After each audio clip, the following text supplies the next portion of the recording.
Joo, no niin, suoritamme Elsport-tunneliteltan pystytyksen ja näytämme kuinka se pitäisi kaikkien sääntöjen ja ohjeiden mukaan pystyttää. Ensiksi tietysti katsotaan sopiva tasainen alusta ja niin, että se ei ole kovin hirveästi niin kallellaan mihinkään suuntaan, vaan ensiksi sitten ankkuroidaan teltta täältä peräpäästä niin, että jos on tuuliset olosuhteet, niin silloin ei teltta lähde lentoon liian aikaisin. Sitten laitetaan nämä värikoodatut kepit ja keppien laittamisessa on tärkeää, että ne menee kunnolla tonne ennen kuin niitä ruvetaan taivuttamaan ja työntämään tänne putkessa. Ja kepissä pitää olla sama väri, niin silloin se on oikean mittainen ja se työnnetään sinne. Ja on tärkeää, että katsotaan, että se menee sitten, siellä on tuommoinen tasku tuolla päässä, että se menee aivan sinne perille saakka. Sitten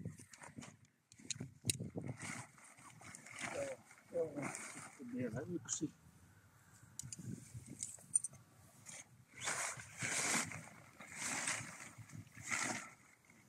Täältä päällä lähdetään sitten nostamaan näitä.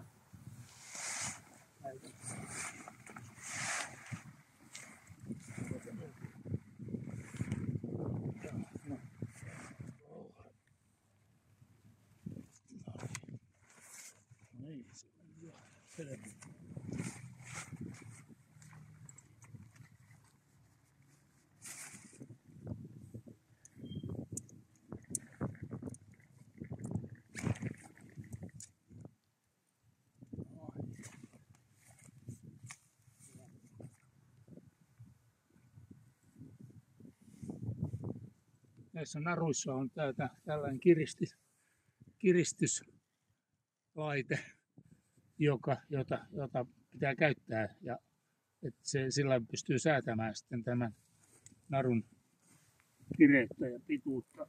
Kun se laitetaan ja maahan tikku ja sitten voi tästä vetää ja lukita se tuo, niin se on ihan simppeli homma, mutta sitten tässä ollaan tämmöisiä ylimääräisiä pohjasuojia täältä etuosalla. Menee telttaan, niin sitä on kiva konttia, varsinkin jos maa on märkä, niin ja silloin ei mene roskia tuonne teltan sisälle. Ja sen jälkeen sitten kun ruvetaan asumaan, niin ennen sitä on hyvä varmistaa, että nämä tuuletusaukot on molemmissa päässä, että ne on auki.